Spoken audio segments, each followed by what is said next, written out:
When it comes to Osimhen, huh, you cannot have a player like Osimhen, my brother, and you don't qualify for World Cup. Abi? It is not. Yeah, It but is if you not. don't have look, It is Sunday, not possible. sorry to interrupt you again. I have when Baba Rashidi was there, you were the one that used to supply him the ball. Finidi was also there to give him the ball. Yeah. Amokachi was there to give him the support. Amunike. Yeah. Amunike was Mhm. there. I'm JJ. sorry. Yeah. Yekini had a world-class support structure that really played a big role in him becoming the legend he became. Where is this support structure for Victor? After the game against Rwanda in Uyo, I was there, and Ekong was saying that the shirt of the Super Eagles is very heavy. That the criticism there, I just looked at and said, "Look at this young man. You don't know what you're talking about.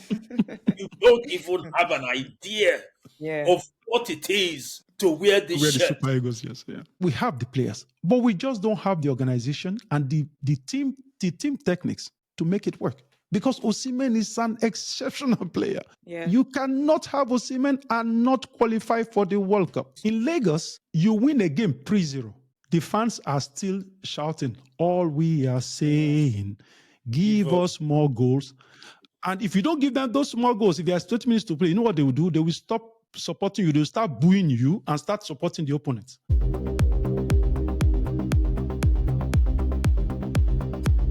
Oliseh, what a goal!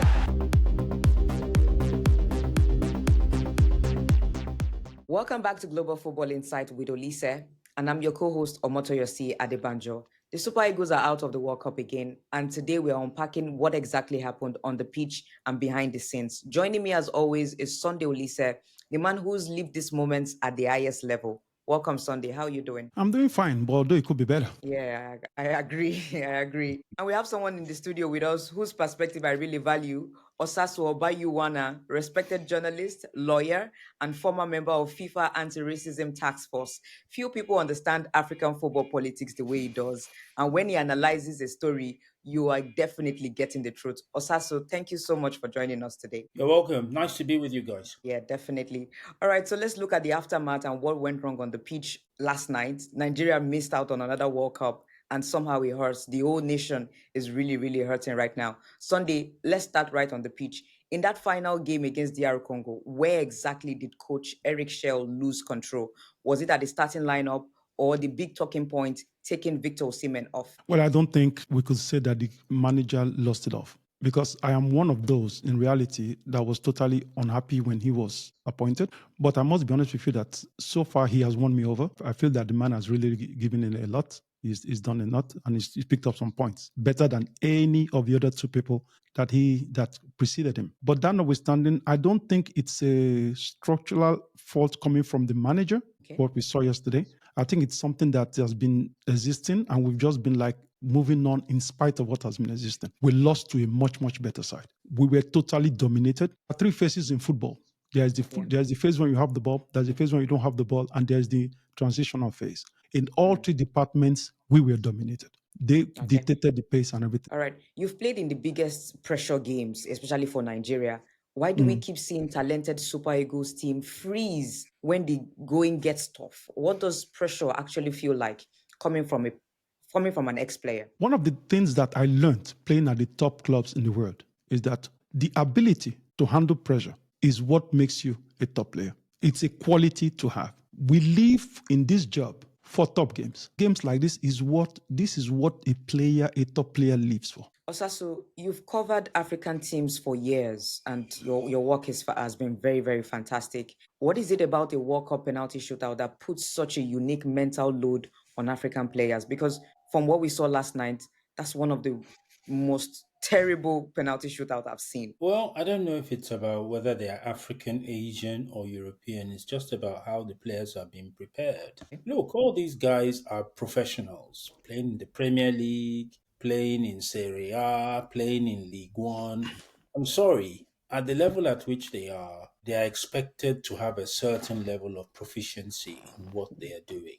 That said, you would have thought that the coaches would have prepared them for a possibility of a penalty shootout because, I watched the whole thing in the Mulay Al Hassan Stadium on Sunday night, and the poverty of execution or the poor quality of execution was sad. But it was not only on the Nigerian side; it was also Yeah. on the Yeah. side. It was just poor, poor, and it can't be because the players are not good, because you can't be playing in Europe if you don't have a certain level of proficiency in what you are doing. I So it's agree. all a question of mindset. It's all a question of how you prepared for all the possible eventualities that could come out of the game.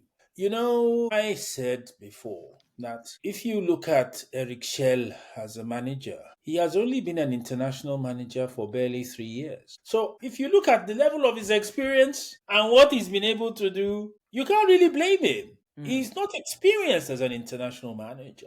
I mean, for Nigeria, you need a seasoned international to handle the national team. And if you don't have a seasoned manager from outside, if you are going to go for a Nigerian, let it be somebody who understands the culture of the Super Eagles, what it means to play for the Super Eagles, that already understands the problems of managing the Super Eagles, so that when you are there, even before you get there, you already know this problem is coming, that problem is coming, this one is coming. I know how to handle it because while you were a player, you saw all these things. That's why the late Stephen Keshi could be successful, because what situation did he face as a coach that he didn't face as a player? He saw everything. He saw everything. Yeah, So but when he he got was a special human being too. oh, of course, he of was a course, he was a great very guy. special. Very Without special. doubt, He was a great guy. without doubt. Anytime because now and again I talk to his younger sister who lives in Kaduna, and every time I talk to me and we talk about him, I mean he's a very peculiar person, and when you look at what he achieved, I mean. For me, any Nigerian coach that goes to the Super Eagles, Stephen Keshi is the benchmark of what Yeah. you should be. But how many people can reach that benchmark? It's going to be tough. It's going to be tough. But going back to Éric Chelle, as I said, he's not an experienced international manager. So you can only operate at the level of your knowledge and experience in any field, whether it's football, law, architecture, whatever it is. When you look at that and what he has done with this team, he has not done badly. It is Nigeria that decided to hire this man, despite the fact that he's not experienced. So he is giving what he has, and I can't blame him for what he has done. Shell has done well, but when you have an inexperienced manager, you must be prepared to deal with the consequences of having an inexperienced manager, because he's also learning. He is learning while he's managing Nigeria. The coach of DRC, Sebastian Desabre, is a far more experienced manager in Africa. He has managed so many clubs, so many national teams. They're not on the same level in terms of knowledge and experience. One thing that I also want to point to, there is this culture we're having, is that when things just go wrong, everybody's attacking the manager. They're attacking the players. I think it's time that we stopped it. The child himself, like I said earlier, I wasn't very happy that I wasn't one of those that was voting for it. But when you look at what the man has invested in the team and what he's been able to do, because you can say whatever you want, that, okay, beating Lesotho, Rwanda is nothing to be about, but his predecessors lost to those teams. Oh, Yeah. absolutely. No, Yeah. absolutely. That's true. And his predecessors also drew with those teams. But That's this true. man came and he's gotten the points. In as much as he's inexperienced, I'm not a fan of this argument that somebody's not inexperienced. Why I'm not a fan is it that somebody will get experience one way or the other. Yeah. So he No, has but to my point, So more my like point learning on the job. learning No, on my the job point. at one No, point. I'm not even criticizing him. So I'm just saying that based on his level of experience as an international manager, the results he has been able to produce are good. Okay. I got it. I get it now. I get That's it. the point I'm Yeah, making. okay. All right, if we look beyond football, the football being played on the pitch, and with all the chaos that happened last week, the week of the playoff, do you think those distractions genuinely affected the concentration during the match? The truth of the matter is, look, when you look for games of that nature, Yeah. qualifying games, the players only have 2 or 3 days before the game. That's all you have. Yeah. Every minute in those 3 days matter, because you don't have time to mess around. It's not like when you are playing in the league, this Saturday you lost a match, okay, we'll have 7 days before the next game and we can correct this. There's no time. So it was a real mess for that thing to have happened because, of course, it disrupted the preparation for the game. And that's the last thing that any coach would want, to have his players going on strike for money. But as Sunday is better placed to talk about because he has experienced this so many times. Yeah, and I'm going to go there because in your book, some information that so many people, or rather Gen Zs, were not privileged to have experienced. How would We've they seen, know? They were still eating Cerelac when he was. please don't be like that. Come on. So That's why we're here to help them and give them that more is why information. I tell you, you can love and hate Osasu. Yeah. One thing is that I like the way he just says it, the way he sees it. So Yeah, and in your book where you mentioned several Cerelac. times where you guys had issues and payments here and there, but you were still able to conquer those challenges. Once it was settled, once you get to the pitch, every other off-pitch drama, stays off-pitch. But you know that you're on the pitch, you are ready to play football, and you still go ahead to win. Why is it different now? To start with, as regards games having limited time, as someone that has worked with FIFA for some years now, I can share with you that FIFA is aware about this. That is why there's a 5 days release clause when you go into the national team. Look, problem with Nigeria as regards administration and everything, it has always existed. In fact, the whole 10 years long that I played for Nigeria, there was never a time it was not there. But the difference that's happening is that, one, let's face it, we did not have social media. There were less distractions. Secondly, the mindset and the mentality was totally different. I don't want anybody to look at it as if I'm pointing fingers at this is their own generation. This is what exists now. So that is it. But our own time, it was a generation like it was a do or die. And furthermore, we used to play in Lagos. So Have you forgotten what happened in the Nations Cup in 2000 when I think people played in the first round against Congo? What happened in that game? My brother, it's in my book, Jari.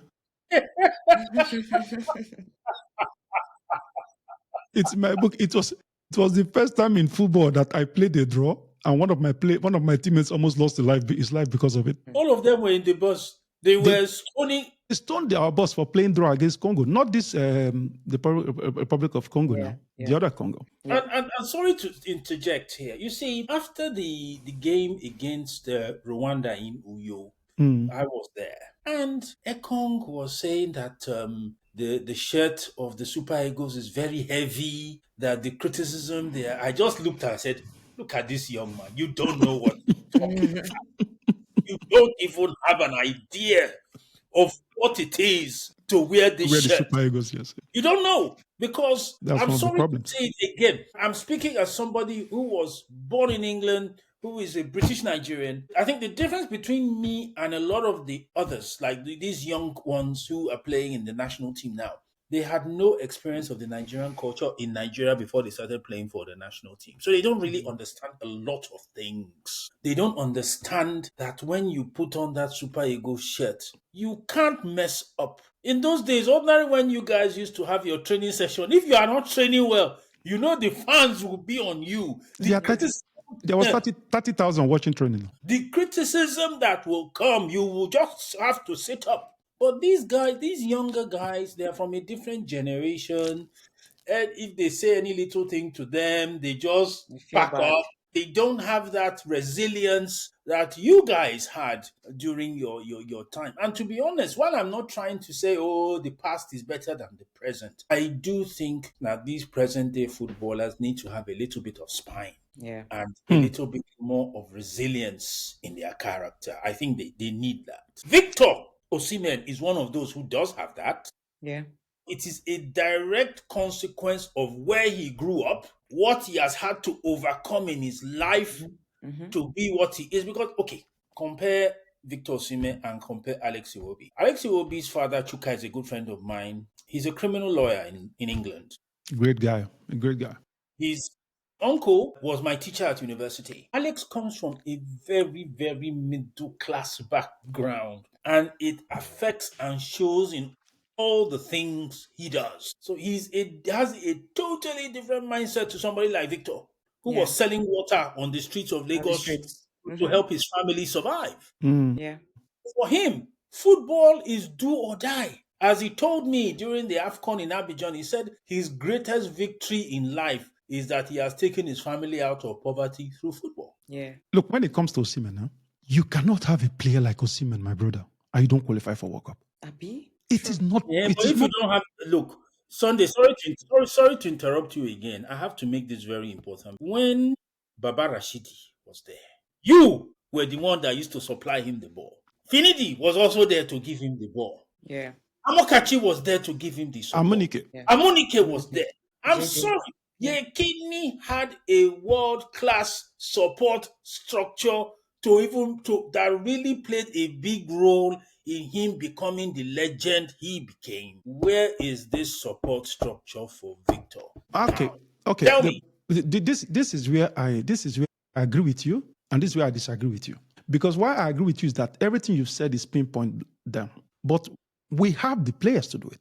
We have the players to do it. The question is like when you see this boy play, anytime I watch Osimhen play, especially for national team, with all modesty that I have in me, I just keep telling myself, God, if I play with this guy, he will score goals.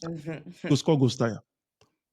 Because the time they take to change the game from the moment we get it back and play it forward, it takes too much time, and the spaces are always eaten up. You know, Have you not noticed the amount of time Victor spends going back to the midfield to struggle for balls? Yeah. why? Because the balls are not coming. But that's the point. He's not getting the service. But that's Where's why I the tell you. service? That's why I tell you that I agree with you. But at the And the same number time, and the number of lost calls he chases, the number of times he's chasing lost calls or loose balls. those lost ball calls is chasing after, I think it's because we don't really have a team. Because if we really have a team mechanism, there is what we call, in the French, they call it déclencheur. A trigger point. Yeah. You press, there must be a trigger point that the ball, as a team, we might say, okay, we're going to press each time the ball is played backwards. So that way you don't press alone. We are going to press, we can say all of a sudden, we look at the whole team, we say, look, in this team, the weak point is Toyosi. She's not very good on her left foot. So the whole team, we agree that anytime Toyosi is played the ball, that's when the pressing starts. You know? Yeah. So, but we don't have that mechanism in us. But I saw Congo had it. I could see from the, now I don't want to boy with tactics, but you could see it like that. So the players, we have the players, but we just don't have the organization and the team techniques to make it work. Because Osimhen is an exceptional player. Yeah. You cannot have Osimhen and not qualify for the World Cup. It's just sad. Let's round up the DR Congo game and the World Cup playoff. And to round it off is Coach Éric Chelle's statement after the game when he was being asked. And he said that DR Congo used Voodoo during the penalty shootout. And my reaction is like, wow. That means DR Congo really prepared for this penalty with a dash of witchcraft, because that's just the best analysis to put to this. Let me see if I can add a video to this. Eric, coming towards the end of the game, I could see that you were a bit frustrated with maybe some of the DR Congo staff members. Could you give us an update on what happened there? During all the penalty session, a guy of Congo did some voodoo. Every time. So this is why I was a little nervous after him. Yeah. What did you see? Yeah, something like that. You know, with the I don't know if it's a water or something like that. You know, so I don't know. So should CAF introduce VAR for supernatural interference or demand a rematch in a shrine now? Because what do you make of such a statement publicly? But let me throw you back. You know, and Sunday would testify to this because he was there. In 2000, when they were playing the quarterfinal against Senegal, the technical director of the NFF for that time, Kashimawo Laloko, he went to the goal of Senegal because he believed that they had one juju in their goal post. It was a serious matter that day. Serious. Hey, the guy, it was a war. The Senegalese attack that. It was a war, you know. And they insisted that he said they must remove those things before.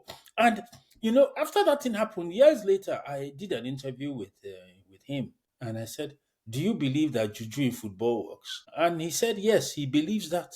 This is somebody who was a technical director of a Nigerian football federation. Osasu, we are in 2025, 25 years after. Let's face it. Unless you are not prepared, you cannot think saying that juju make you lose match. Who juju won't make you lose match? Sir, please don't say juju. It's voodoo. Sorry, Jerry. Say voodoo, juju, Juju. It's whatever you want to call it. you cannot use that. In fact, I was I embarrassed sat down. when I saw that. I was at the press conference yesterday night, and Éric Chelle was sitting directly in front of me. And when somebody asked him about what was the problem between himself and the Congolese bench, and he said it to my hearing. There was issues. He didn't like the voodoo. In my mind, I said, "What? Voodoo? What am I hearing? You are a national coach of Nigeria." In fact, it was like a movie. I didn't really capture Yeah. the importance of it until later. And then he then went to the mix zone and said it again at the mix zone. So the video they sent me this morning was he had already said it in the press conference. You mean? He said it in He said the press conference. Okay. I think I was there, and then Shina Oludare was also there with me. I don't know if there was any other Nigerian guy in the press conference apart from the two of us. I think the other people went to the mix zone to go and wait for him and the players. So yeah, he had said it in the press conference before I saw the other. But when he said it at that time, it didn't really. I was more like focused on Nigeria had lost. I wasn't really paying. But when I now heard the comment he made in the mix zone, I now started to flash back to what he said when he was at the press conference. I said, "Oh no, this guy really said this thing." Let's even address a very important matter. Behavior going to fight the member of the DRC bench with Sebastian Desabre having FIFA is going to impose disciplinary measures on him. Don't be surprised he may not even be able to coach the national team at the first game or first two games of the AFCON because of this thing he has done now. Let's pray not. Let's pray we don't get that. No, Sunday, because the videos are so evident. It's everywhere. It's gone viral. It's gone viral. Yeah. There is no way the FIFA disciplinary committee is not going to act. They are definitely going to act. You mentioned his inexperience earlier. Don't you think this is the inexperience playing out now? I think so too. He couldn't control his emotions. And when you are a leader of a national team, you must set an example for your players in terms of your ability to manage your emotions in difficult moments, because the players take their cue from you, the manager. Yeah. If you're not able to manage your emotions, how can you now instill discipline in your players? So he needs to improve in that area. I don't know what the NFF is going to do regarding this matter, because that is also a disciplinary matter really for them as well. Yeah. But then for you to impose discipline on your coach, your own conduct must be exemplary. Very true. And they have been owing the man money. Yeah. The wahala is just It's just messy. It's too much. Yeah. It's too much. Yeah. It's not even too Yeah. much. It's too much, really. All right, and you mentioned the NFF, so let's stick with the NFF now and the confusion, the mess going on right now. We'll start with the Ndidi drama, where there was this confusion, going on around for the past 48 hours before that game, where some people were confused. Is he supposed to play? Is he allowed to play or is not? Whether is suspended for the match here and there, the absolute madness. Also, what does that whole episode, tell you the level of professionalism inside the NFF itself as communication with CAF completely broken down? On this point, I don't want to blame them too much. I think there needs to be better communication between FIFA, CAF, and the national federations on matters like this, because normally the playoffs is different from the qualifiers proper. The qualification series, the official qualifying series for Africa has finished. It's finished. So this one is a different matter. A different tournament. Okay. So you need to make all these things very, very clear from the beginning. I'm a bit disappointed, and I've told people in FIFA this, that they need to be better organized in how they are managing the games. In the olden days when Blatter was there, when Havelange was there, we were having playoffs. It's not the first time. We used to have playoffs between Oceania and South America all the time. But all these playoffs would finish even before the draw of the World Cup. You will not have a draw for a World Cup and then have playoffs going on. It's not correct. This is not right. All matches regarding qualification must finish, then you have a draw. Because look at the complications FIFA has created now. Some teams will have 6 months to prepare for a World Cup, and some teams will have 3 months. That is totally wrong and unprofessional of FIFA to even have allowed this situation. Every team, in terms of having time to prepare for the World Cup, must start from the same place, regardless of how you qualify. Now, whoever qualifies from the playoffs in Mexico may not have any games to play at all until the season is over next year. Because the playoffs are in March, you will not have time there will be no friendlies in April. There will be no friendlies until the season is over. So how do you prepare the team for the World Cup in this circumstance? See, they've caused so many problems, especially with the expansion of this World Cup now to 48 teams. That has also complicated the organization of the World Cup. There was no reason, absolutely no reason, why the World Cup should be more than 32 teams. This is an elite tournament. It is meant to be for the best of the best. We should not be making the World Cup an all-comers affair. 48 teams out of 211 federations. We are talking of almost over 20% of them qualifying for the World Cup. Look, it's an elite tournament and it should be for the best. Simple Yeah, but that notwithstanding, this is what your statement is as if we are shooting ourselves in the foot, because in as much as 20% is going from the world, our country is not going. It even But you were going when you were only 3. when we you were were only able three. to go. So that is And what now that they are 10, you cannot go. that is why it is more painful now. That's why it's more painful, because almost the whole world is going to be there and we cannot even afford to qualify.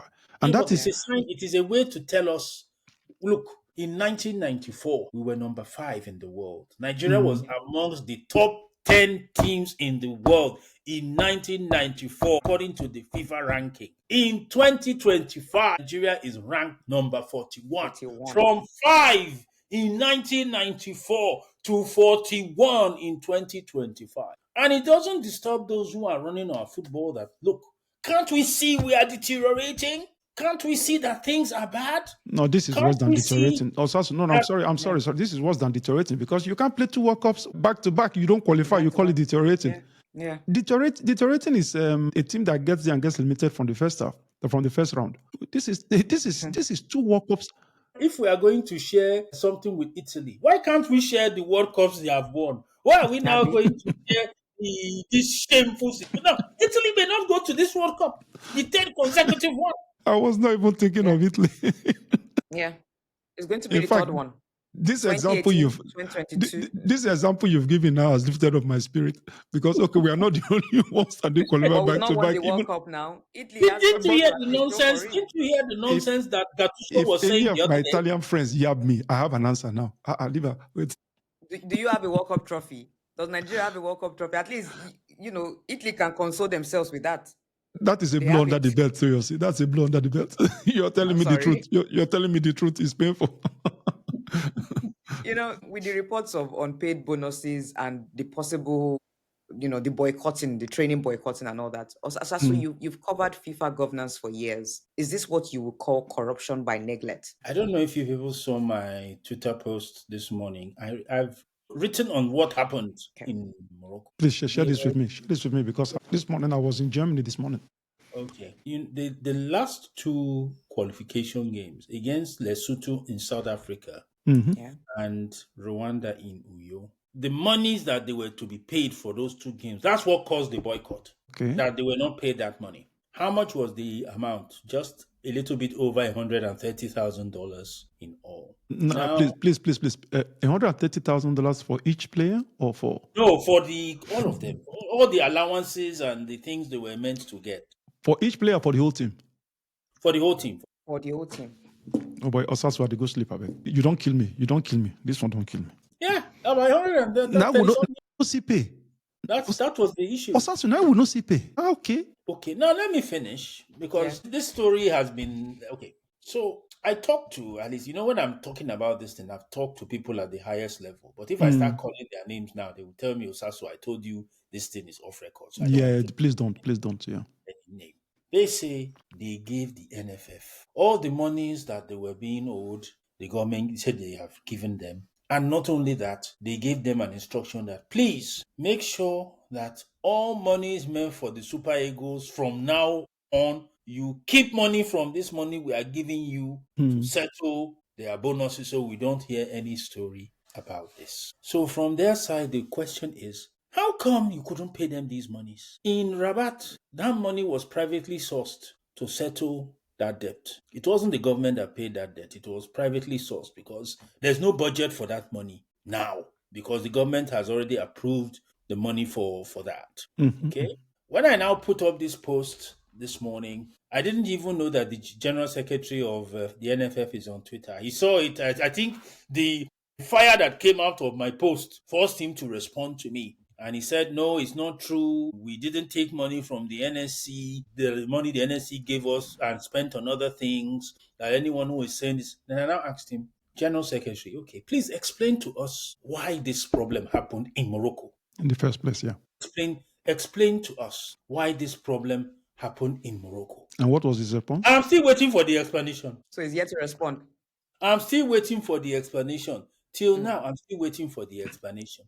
You know one thing that I feel that is great, Osasu, is that in as much as people talk about Gen Z, the modern era, I love this modern era because it gives us so much freedom. If it was in our time, you remember, they will attack you, you have no way to respond. Yeah. They will tell lies about you because they own the press guys. You have no way to respond. So it is always one story they were telling. Like I was in Nigeria recently to see my mother. And then I was there and to spend the time with family. So I was there, and then I was invited to with some nice guys at this Bet Niger. And then they threw the question at me at 2002. And then I had to now explain that, look, what happened in 2002 and everything. Look, ever since that day till today, my social media private boxes, emails, have been flooded with messages of apologies. People have been saying they didn't even know what was happening there. Yeah.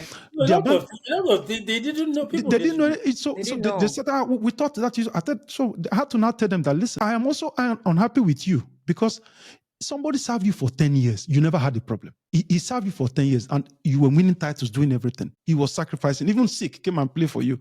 And then they come out and tell you that insulted the minister and you believe. So he just throws everything away. The last year before he was scheduled to retire from national team, he just throws it away. No, I will never forget what happened before that World Cup in 2003. Look, while I was still working at the BBC World Service, I invited Chief Onigbinde to our office. Oh my God. Yes, wait now. Just wait. I had to pull your leg, my brother. You know me now. We had a conversation, and he made it clear to me in that conversation that powers from above had decided the likes of you, Yakubu, will not come back to the team. He said it to me openly. He said it openly that somebody in government will give you an instruction that these people should not play, and you, as a professional coach, you will accept that. I think he was lying. You know why I think he was lying? Because let's even go to the depth of it. When we were in Mali for the competition, this same Onigbinde that was telling you these lies now, he was part of the entourage of the minister that came. He was part of them. It was there they connived everything. So to now say somebody told you from above, he was part of it and he became the coach. You know, when old people like this lie, then you ask yourself, my God, I now know why God still they keep you alive. Because God won't make you die alive. They suffer, they see those young people alive for doing well. So that it is like that. You can't come out and lie, say somebody from above told you not to carry the teams. When you were part of those that joined to scatter the team. And then now you can go walk up, sit down for bench. But even for you as a professional coach to even say that is a big enough indictment of your person. I rest my case, as you don't talk so. Thank you for using your lawyer terms. Okay, so let's address this hot debate that has been going on since the World Cup qualifiers in our goalkeeping position. Nwabali versus Maduka Okoye. Maduka Okoye used to be the one in between the sticks for a while before he had those blunders and he was cancelled by Nigerians, right? Do we actually have a goalkeeping issue on our hands right now? Or is this another example of selection politics getting in the way of merit? Because Maduka Okoye looks like he has been able to journey back to his former self. He's been playing well for Udinese and somehow he continues to still find himself on the bench and cannot displace Nwabali. We don't have a goalkeeper problem. We have a too much talk problem. The goalkeeper position is one position that is very, very sensitive and special. If you're going to a major tournament, the goalkeeper is the first and only player in the whole team that knows he's going to be starting. It's a psychological way of working.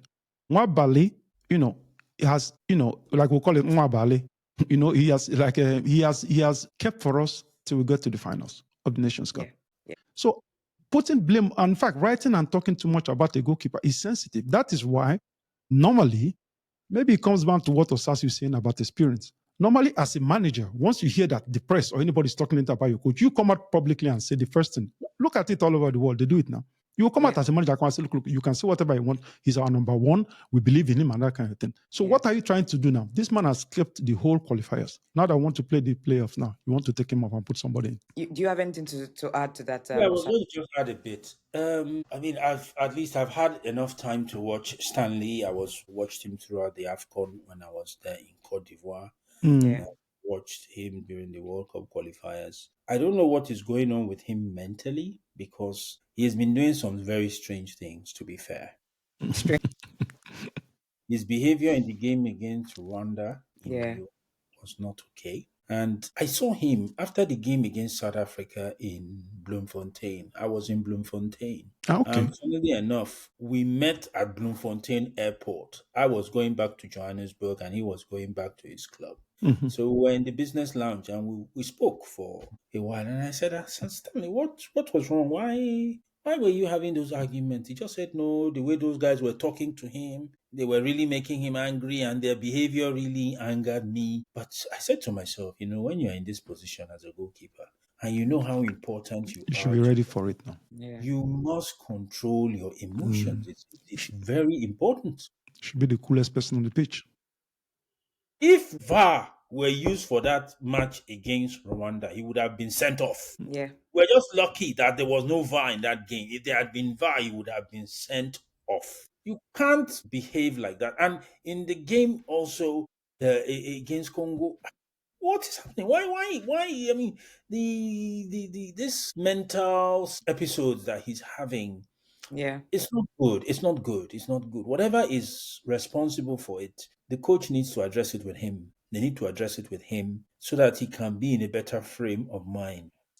Maduka Okoye, if we are to be fair, I mean, just playing in Udinese, playing in Serie A, he's exposed to a certain level of competition that Nwabali doesn't get in the PSL. You can't fault this. You can't fault it. So, but you see, what stopped Maduka from the national team was after the second round game against Tunisia and the 2022 AFCON in Cameroon, that young man, the kind of criticism he got on social media. If he were my son, I could even tell him, no, don't play for the national team anymore. It went offline for a long time. It was terrible. But I will have to add into this one, if you don't mind. You see, this is why also, one of the reasons why the Super Eagles is not playing well, is not doing well. Because psychologically, this team is not being supported. When a teammate of yours is being attacked like that, I will ask you, how many of his own teammates did you see come out then to defend him? Not many. If there was even any at all. Everybody's for them. It was not many. But this is why, and when you feel that you're supported, it makes you stronger as a teammate.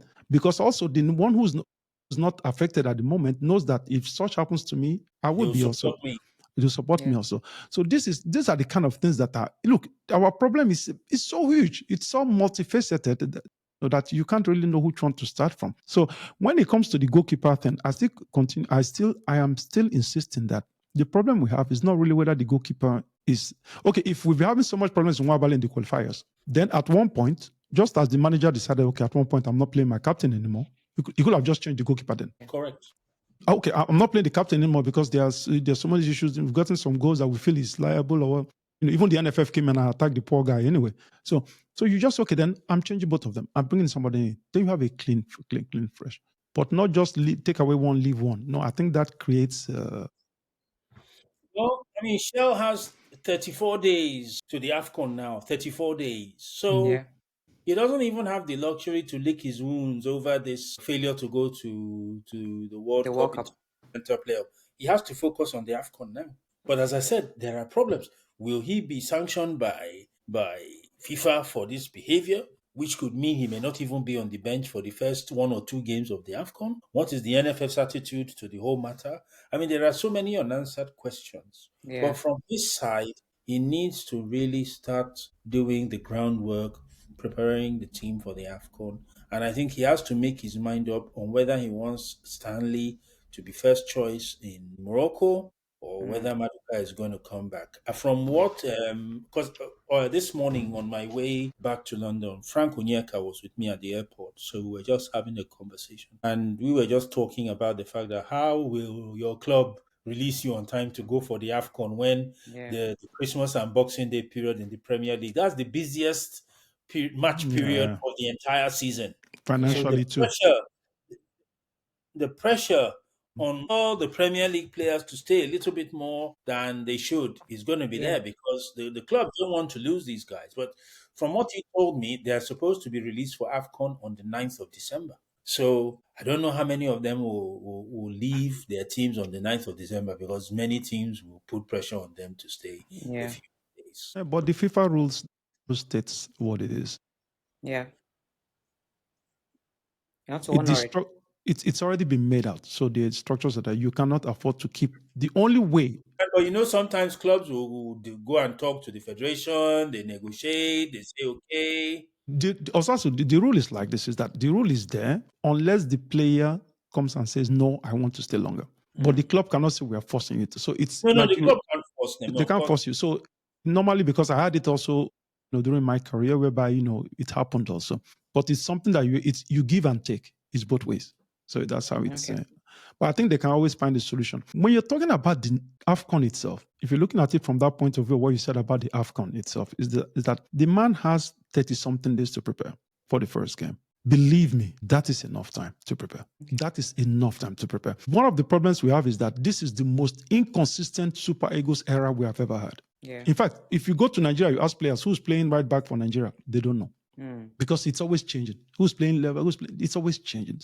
I think that is the problem now. If he can find some consistency, I think maybe things could get better. All right. Well, at least we're already having some mainstays in terms of names. Olaino kind of is a mainstay at that right back position. It was just unfortunate that he got injured, long term. But it is what it is. No, I used the right back as an example. I was not really pointing to Olaino. Yeah. For me, sorry, Toyosi. Yeah. For me, throughout this entire qualification series, just seeing the emergence of Benjamin Frederick is the one good thing that has joy come. For me. Yeah. And people are attacking me.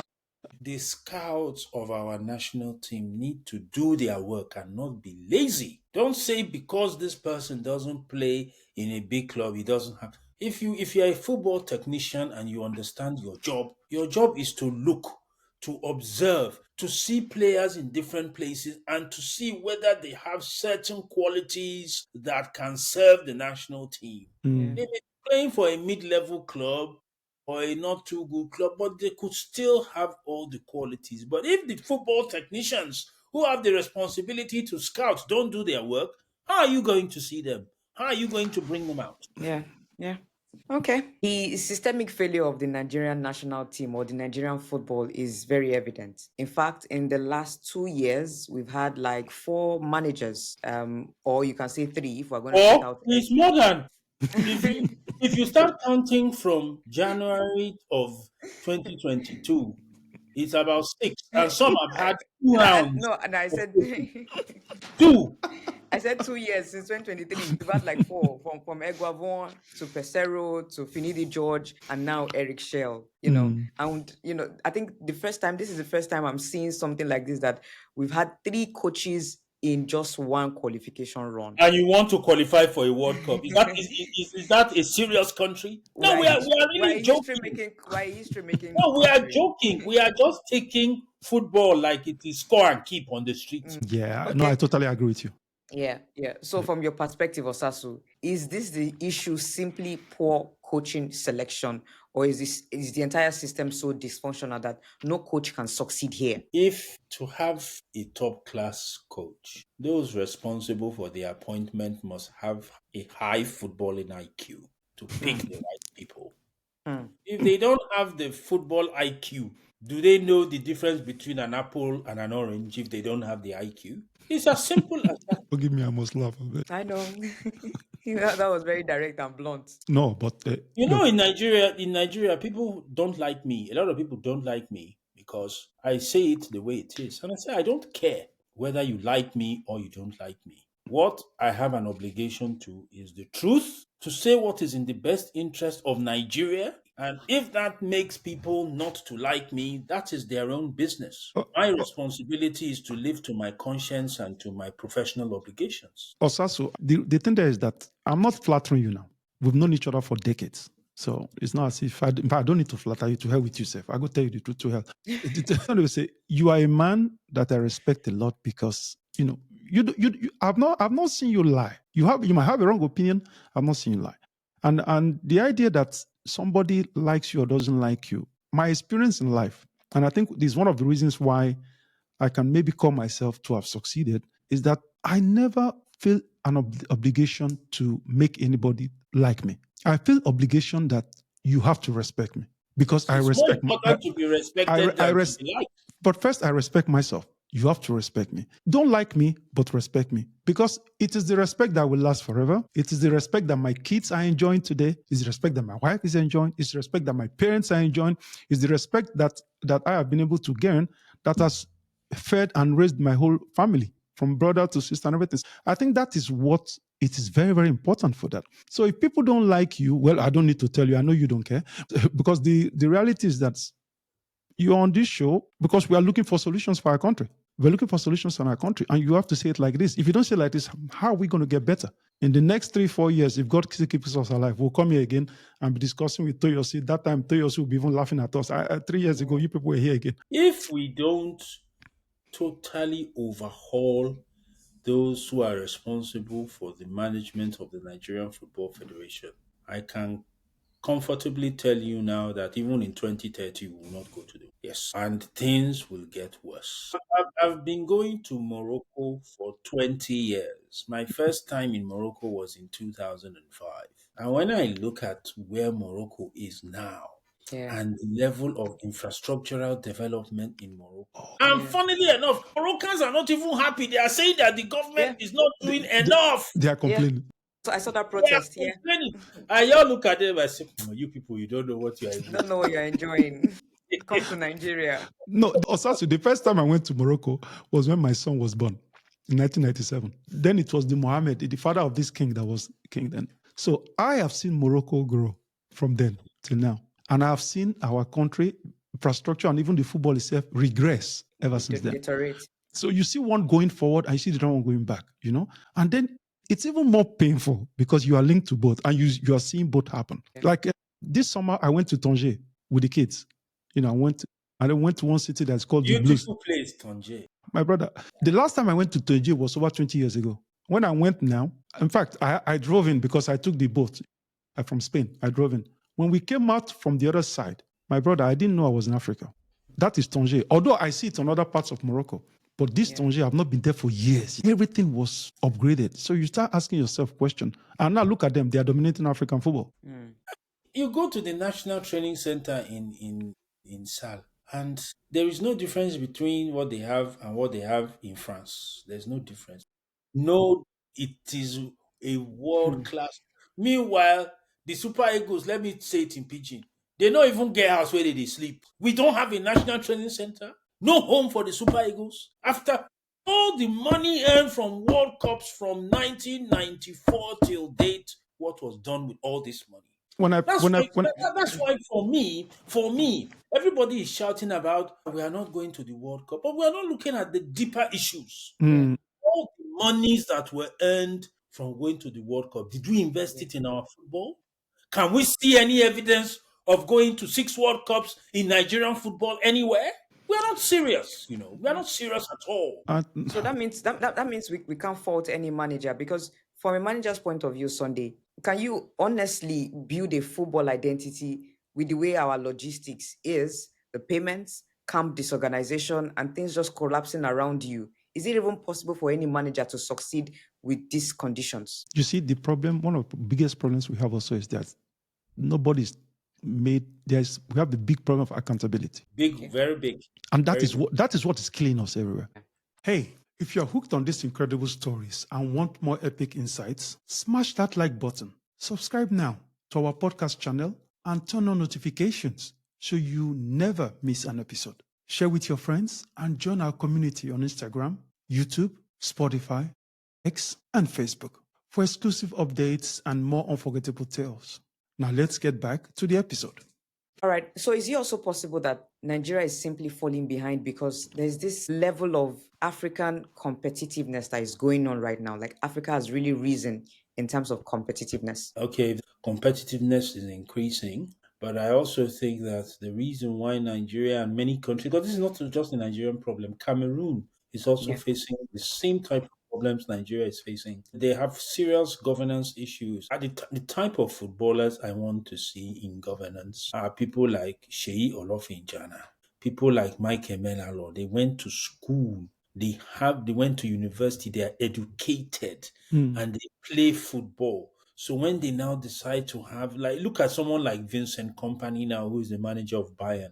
He has an MBA from Manchester University. If tomorrow he says he doesn't want to coach again, he has many things he can do with his life, many, because he has prepared himself educationally for a life outside being a player or being a coach. But you have a lot of players. Yes, they were world-class football players, but they have not prepared. They didn't go to school. They didn't learn the business of football. They haven't decided to get an education to help them prepare for a life outside football. And then you want to go into football administration or you want to go into another sphere of life. How do you do it when you don't prepare? You have to prepare. I mean, let's just be brutally honest. Some don't have the IQ for it. And when I look at somebody like Mike Emenalo, if you call him now to Nigeria to come and be the technical director, they will mess him up. Within 1 month, the guy will run away. Yeah. He'll be able to stay there. 1 month menu. So 2 weeks. 2 weeks, yeah. 1 month. Shey 1 month now 4 weekends. It's too many. Shey Olofinjana was very blunt when he talked about when they offered him the post of technical director of NFF. He said when they offered him the job, it was very easy for him to reject it because when he now asked them, what is the vision you have for the technical development? Because when you are hiring the technical director, you, the federation, must have a vision of what you want and the caliber of person that is going to fit into what you want. And when he now heard the answer he gave him, he now said to himself, I know these people No need. now I go now leave my thing, come follow these people. No. So look, if we talk about the person who is the chairman of the technical committee of the NFF now, I don't even want to go there. I don't want. No, but Osasu, you see, I don't want to sound as if one is trying to be like elitist or whatever. But let's say it like it is. They don't send people to school, or you don't educate yourself, because you can also educate yourself outside of school. Once you're educated, you see things differently than most people, and then you can read things before it even happens. You see what is happening now. Ask the NFF people that were leading the NFF in 2015 when I was coaching. I told them word for word this will happen. I told them this will happen by 2015, 2016, before I threw in the towel. It was so obvious that it's a natural phenomenon that will happen when you do things. You can't keep driving, my brother, every morning from Ikeja towards Badagry. And you're expecting to find yourself at one point in Delta State. You will find yourself near Ghana, all of them now, but you will not see yourself near the Delta State. So that is what is happening to our football. And the painful thing there is that at one point, we as a people have to say enough is enough. Accountability has to come in now. Otherwise, 4 years' time, it will still be the same again. Okay, so if we are to look forward now, the manager of the Super Eagles, of course, Coach Éric Chelle, was actually hired and tasked to qualify Nigeria for the World Cup. That was the clause in his contract, and he has failed to do so. Should Éric Chelle now still stay, or should we hit the reset button and just fire him immediately? My answer to that is that the AFCON is 34 days away, so it will be suicide to sack him. Now, you don't have any choice than to leave him, let him finish the AFCON. And I think after the AFCON, let us then sit down and look at the future. But here's the problem. The people who run the federation are not competent to analyze our future properly. So what exactly will they be doing? Sunday, let me tell you, I was in Morocco for the whole of the Women's African Cup of Nations in July. I was there for the whole time. During this tournament, I had the opportunity to sit down with the NFF president. And I started discussing things relating to the Super Falcons. And I want to just talk about the Super Falcons now because we've not talked about them at all in this our conversation. Yeah, They are we're going to get there. We're going to get there. Yeah. very, and I feel very bitter personally that the best performing national team in the history of Nigerian football and African football is not being given the respect they deserve. Those ladies deserve everything the Super Eagles are getting, and more than that. Yeah. A team that has qualified for every World Cup since 1990 fail. Yeah. Unfailingly, they have not missed any World Cup ever. They have won 10 African Cup of Nations. There have only been 13 African Cup of Nations stage in the women's category, and the Super Falcons have won 10 of them. And you are not prepared to give these people what they want. You are not prepared to give them what will even take them, because I am convinced that the Super Falcons will win a World Cup before the Super Eagles. If you give them even 40% of what the Super Eagles are getting, those girls will win a World Cup before the Super Eagles. But the way they are treated, the way they are disrespected is very unfortunate. All right, Sunday, Osasu has taken this Super Falcons topic out of my mouth. Now, so we've seen how the Super Falcons have been able to perform consistently despite the structural challenges. So what are the lessons that these men can take from this, despite all of these problems that they've had? The level of resilience that the Super Falcons have, what lesson can the men's team, learn from this? You see, if you look at the total Nigerian setup now, the football itself, under 17 didn't qualify, under 20 kicked out from the, look at it. Now this senior team we didn't qualify. Now we look at Olympics, we're not going. If you look at it, just keeps going on and on. But there is one shining light, the ladies, Super Falcons. Unlike the others, these players are still living the same conditions, if not maybe even worse than the others. Yeah. But what they are doing differently is that they are decided as a group to continue to perform in spite of it. They are performing in spite of it. That was what made the Super Eagles generation, the one they call the golden generation, our generation. That was it. We had money problems all along. You saw in my book now, how I explained when I shared the story of the Olympics, how we suffered to win the Olympics. No Eating food, rice and stew every day. Eating rice and stew every day because they could not give you people money to buy food. Oh my God. Having bus to training by yourself. I'm packing themselves like sardine. I became a team driver. I was driving. I said when I was telling Big Sheikh, check on my media today, he was shocked. I said, no, you should read your book. You should read. I was driving one bus. Victor Ekpeba was driving one bus. And Bonfred Joe driving one bus. Three of us were the one driving the team. And those three buses were rented with my own credit card money, Ekpeba's credit card money, and Bonfred's money. NFF did not pay for this thing. So you see, when we did all this thing, and in fact, there's a German friend that I have here in my snooker club. You know what he told me recently? He said, you people are the reasons why Nigeria is not doing well. Your success is why. The way he sees it is that because we were starved of everything and we still succeeded and won everything, the people administrating our football are saying, I beg, after all, no, they saw us and they won the Olympics, they won Nations Cup. So why on go film win? Well, fans all around Nigeria, all over Nigeria, we are heartbroken. I'm heartbroken.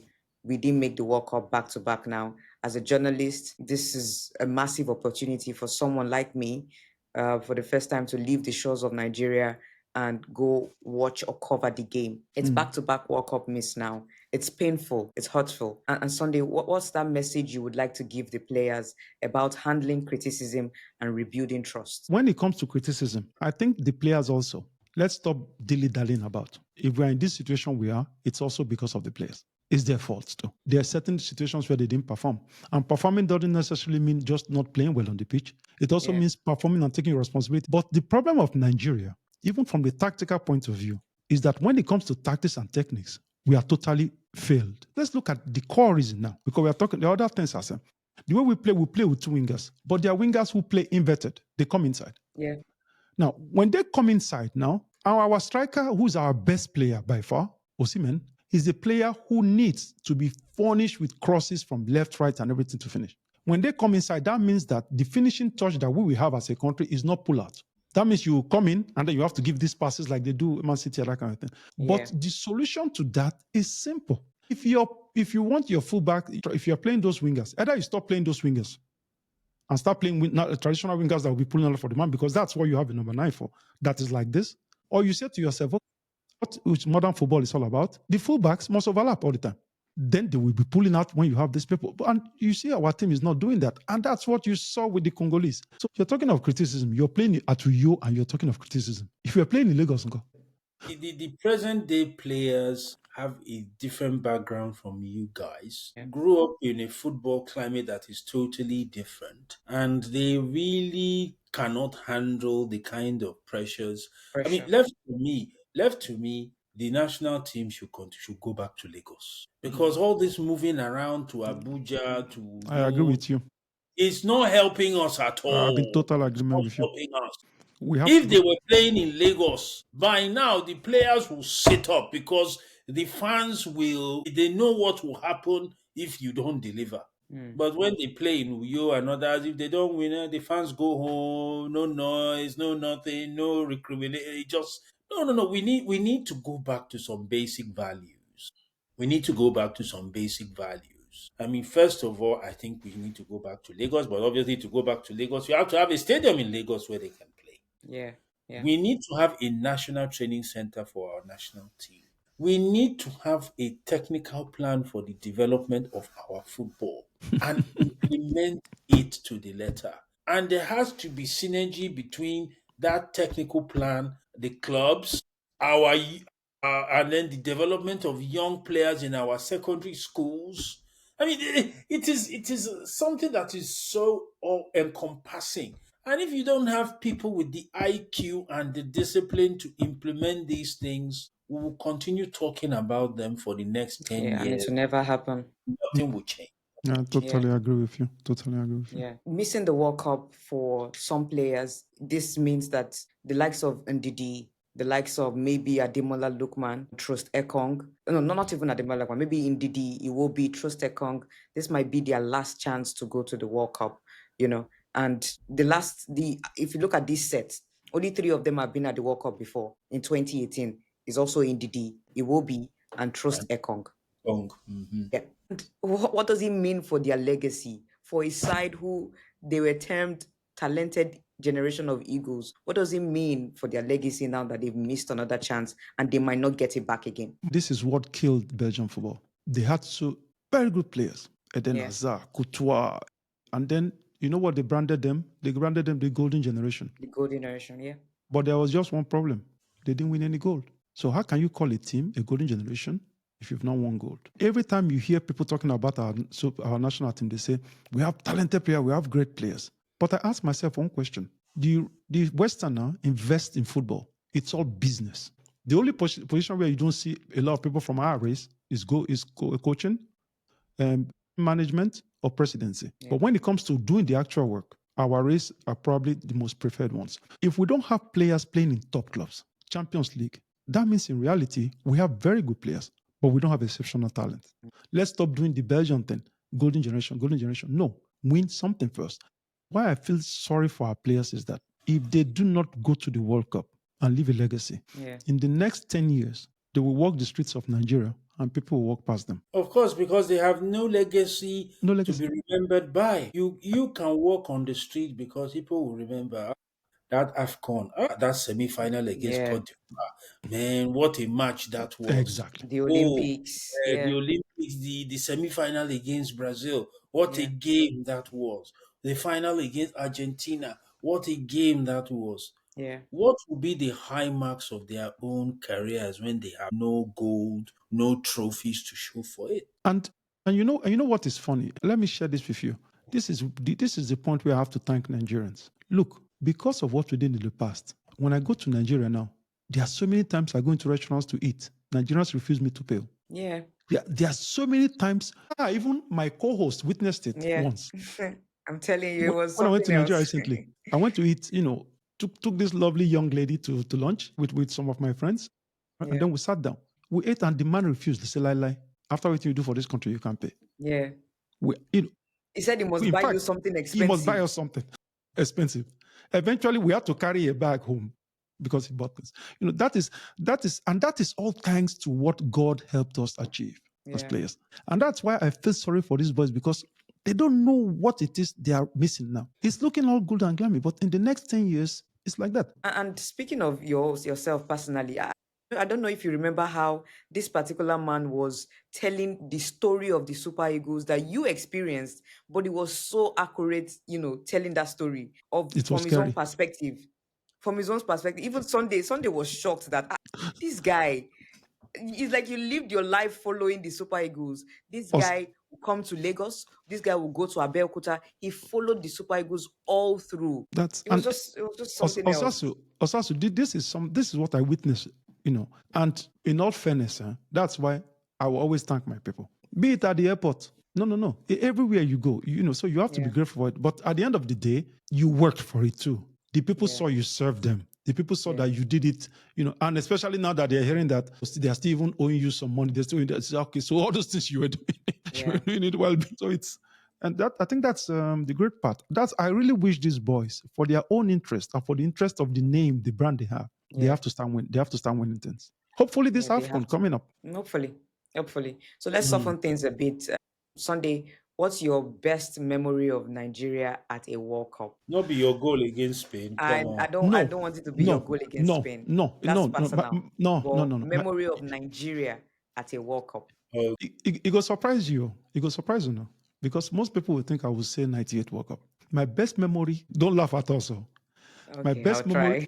but Osasu, since he read the book not too long ago, he will have read it. My best memory of Nigeria, the World Cup, was the game against Bulgaria. Okay. About the only time in the whole of my career where I had to play a top game and I was nervous like hell. The whole Super Eagles, we were so nervous, everybody went to the toilet non-stop. We got to the pitch against Bulgaria. The first 15 minutes, we could have lost 3-0. We were so nervous. Wrong passes. And just one combination. Daniel made his move. We just got in the rhythm. Before they knew it, Baba Yekini had scored. The Bulgarians didn't know what happened anymore. Even we ourselves, we didn't know. We just like flying as if the wings just came up.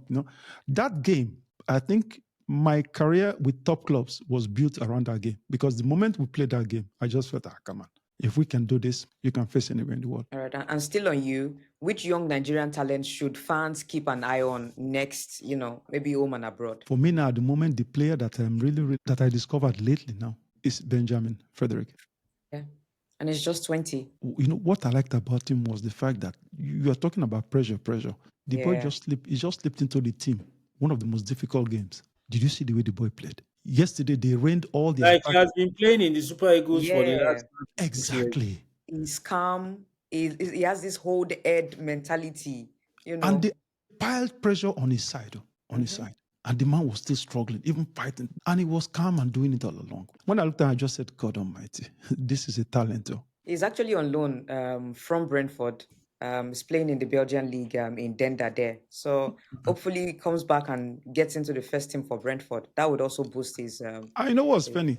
Denda is 1 hour, 20 minutes from my house here. And I didn't know it until I saw him play. Right, Osasu, if you could mandate just one powerful change, one single action to fix the structural rot in Nigerian football, what would that be? We need to change the eligibility rules for who can run for NFF president and member of the board. We need to have a different caliber of people in our football now. We need to have business people with a track record. Look, you don't, some people may not agree with me, but this is my position. You don't even need to know football to be an NFF president. Okay. What you need is an understanding of business, an understanding of the management of talent, how to recruit the best possible people for the jobs which need to be done within that federation. You just need to have people with a business mindset. There are reasons why in the business world you can be the CEO of a steel company today and you could be the CEO of Coca-Cola tomorrow. Two different businesses, not related at all,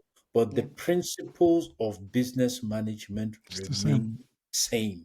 We need to have these people in our football now to change the mentality, to ensure that merit is the guiding principle for how people are appointed into positions. There are people in the NFF that have had their positions for like 20 something years and they have been there.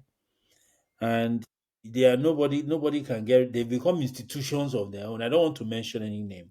We need to change things so that we can have different, we can't have the same caliber of people running our football in Nigeria and expect that we're going to have different outcomes. It's just not possible. Yeah. And we can only change the outcomes if we change the caliber of the people who run our football. So, first thing, let's change the eligibility rules so that people with more heft intellectually and have the integrity can come into our football and run it properly. All If I right. may add something to that, Osasu, I think what I can just say is that it's a call to action. It's high time that Nigerians decided what they want because we are suffering so much with what's happening. Every business that is linked to football now is suffering. Yeah. Can you imagine now that 2 World Cups now, no business. No business. It is No business it's at killing. all. Personally, my consulting business is suffering because of it. And also that is the same thing that is happening to all those people who are all, podcasters, Yeah. be it TV people, be it all over in Nigeria, it's all suffering. The clubs are suffering because, and what all those people who have even clubs, academies are not aware of is that as long as Nigeria continues not to qualify for World Cups, not to perform, the market, the interest to ever buy young players from Nigeria goes so low Continue to drop. that all of them now, they might all be out of business.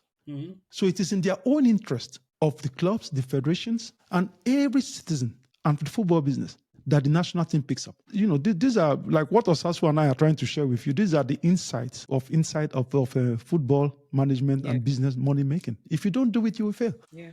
Yeah. Thank you very much, Osasu, for joining us today. It was really, really beautiful having you today. Yeah, it's my pleasure. I will personally say it myself because this is a man that I respect a lot. We have, as you see, he and I, so when we talk on telephone, we go disagree for 1 hour. Very true. We disagree, we tell your opinion, that kind of thing. But I still enjoy talking to him because I know the man is saying it the way he sees it. And if you are not somebody who can accept, what I love Nigerians to also respect with Osasu is this. If you cannot accept that somebody else will have a different opinion than who you are, all right, then you have a problem succeeding in life. Osasu is telling you the way he sees it. What are you expecting that he agrees with you on everything? That can happen. He sees it in a different way. And people like this, I respect them a lot. I might not agree, but like we say, people like him, I love to agree to disagree. Yeah. And So that's it's like what we love here on Global Football Insight. That's why we'll leave it for today. A tough conversation that was needed. Trust me, it was really, really needed. And thank you for staying with us. Let's keep believing, keep demanding better, and keep loving the beautiful game. Of course, I'm always Omotoyosi Adebanjo, and I would see you in our next episode. Don't forget to like, share, and subscribe to our YouTube channel. See you later.